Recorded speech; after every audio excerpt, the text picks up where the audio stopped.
Bangladesh witnessed another round of anti-India demonstrations, with agitators marching towards India's mission in Rajshahi, forcing it to shut operations for the day along with services at two visa centers. And viewers, this is not the first time that such an incident has happened in Bangladesh. Dhaka has seen a series of demonstrations by different groups in the past few days, all targeting Indian missions. More about this in our next report.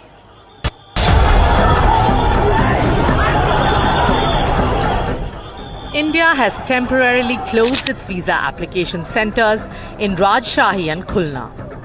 This a day after radical Islamist groups held protests near the Indian High Commission in Dhaka. The protest was organized under the banner of Julai Oikea, with demonstrators raising provocative demands.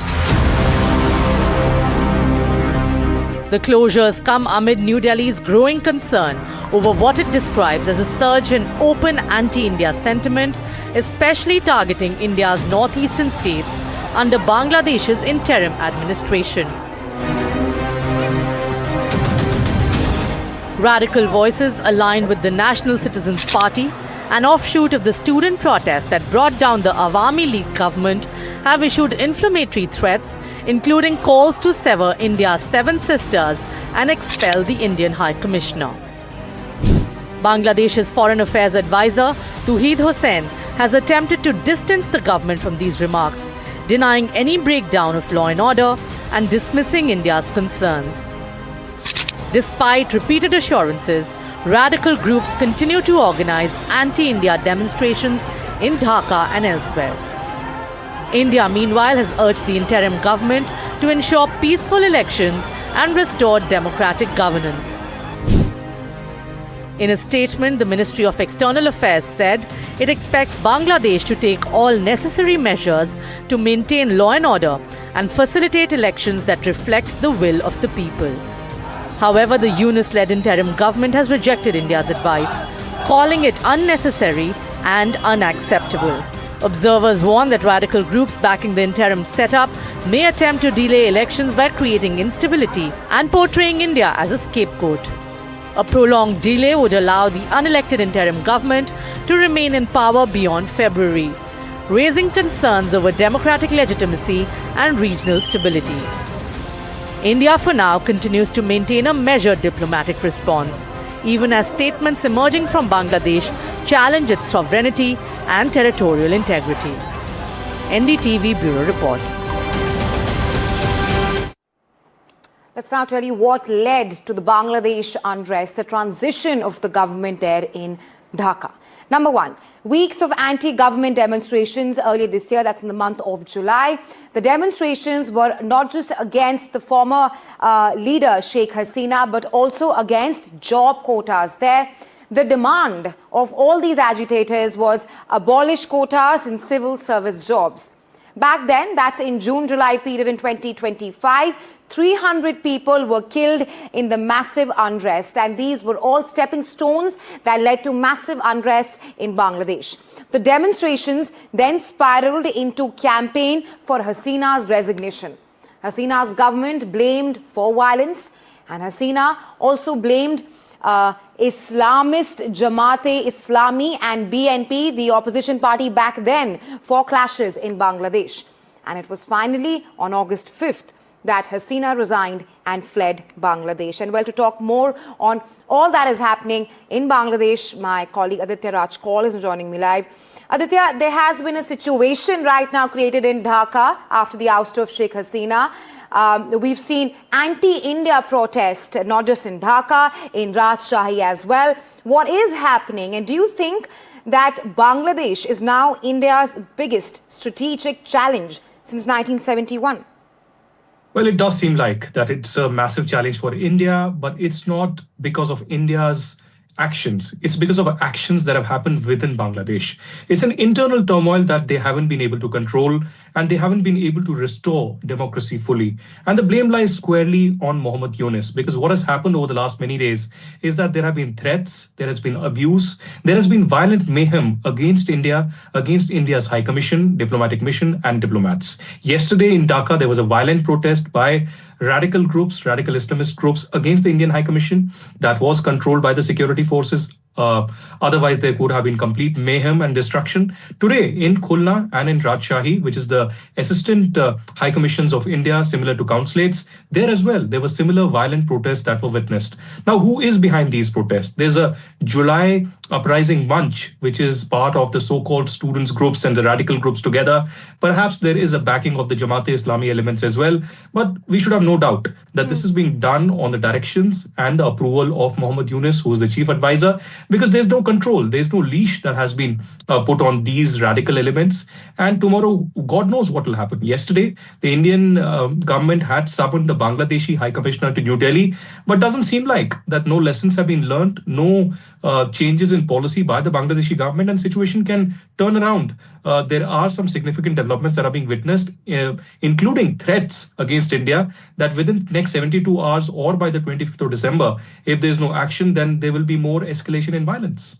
Right, Aditya, like you also clearly pointed out that Bangladesh at this point of time cannot really control what's happening inside its own country. In your analysis, Aditya, do you think that the political transition in Dhaka could reshape India's security and the kind of influence that China and Pakistan, both these countries, have on Dhaka at this point of time?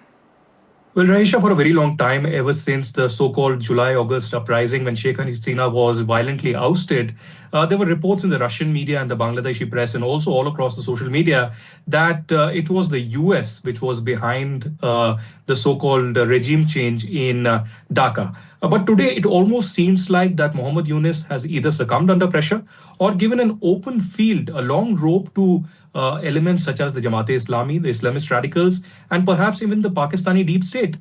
Because Bangladesh traditionally and historically was the biggest partner of India. In fact, it was India and India's government that led to the creation of the Bangladeshi state itself. And they should be thankful to us. But instead, there is a certain section of the society that is provoking and blaming India for so-called violence and changes in Bangladesh. They do not seem to be returning to democracy, but instead blame game against India, which is not going to help anyone. Now, the common people in Bangladesh are not in favor of that. But there's a certain section that initially, after the uprising, attacked the Hindus, the Christians, and the Ahmadiyas. They attacked the Awami League members as well. And now they are trying and inching closer to attack Indian diplomats and Indian missions. Right, absolutely, Aditya. We'll have to wait until the situation pans out there in Dhaka, but thanks for getting us the latest on this. Staying on with stories from Bangladesh now, a Parliamentary Standing Committee on External Affairs in India has warned that the evolving political situation in Dhaka now represents India's most serious strategic challenge since 1971 war. The report, which was tabled in Parliament by the Shashi Tharoor-chaired committee, draws on inputs from government officials and non-governmental experts. It perhaps reflects growing concern in New Delhi over a slew of factors that it has listed in that report. Number one, political instability in Dhaka. Number two, the return of Islamist forces. Number three, expanding influence of China and Pakistan in India's immediate neighborhood, that is Bangladesh.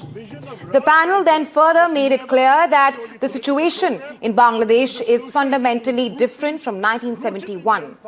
While there is perhaps no direct military threat to India's sovereignty, the committee said that the challenge lies in the long-term strategic consequences of Bangladesh's political transition and also changing external alignments.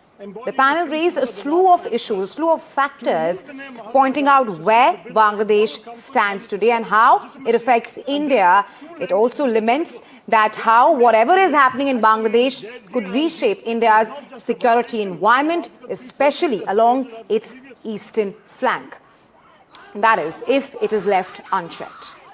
Let's now take you through all the key highlights of the parliamentary panel, which has flagged Bangladesh's threat towards India. Number one, rise of extremism, which has impacted bilateral engagement between New Delhi and Dhaka. Then moving on, the next segment is ensure Bangladesh does not become safe haven for anti-India groups in Northeast. Not just that, the panel also highlighted how persistent anti-India rhetoric has been doing the rounds in Bangladeshi media. There are also concerns over expanding China footprint in Bangladesh. All these issues have been highlighted in that report. Growing Pakistan ties could weaken India's influence in Dhaka as well. Not just Pakistan, it also talks about how China's role in Bangladesh port development and defense sector, and how China is also somewhat having a strong control over Dhaka. Important to safeguard national security, that is at Siliguri corridor and Bay of Bengal. All this while there's growing influence of Pakistan and China on Bangladesh. And lastly, the last point of the panel is shifting ties could weaken India's strategic interests in South Asia.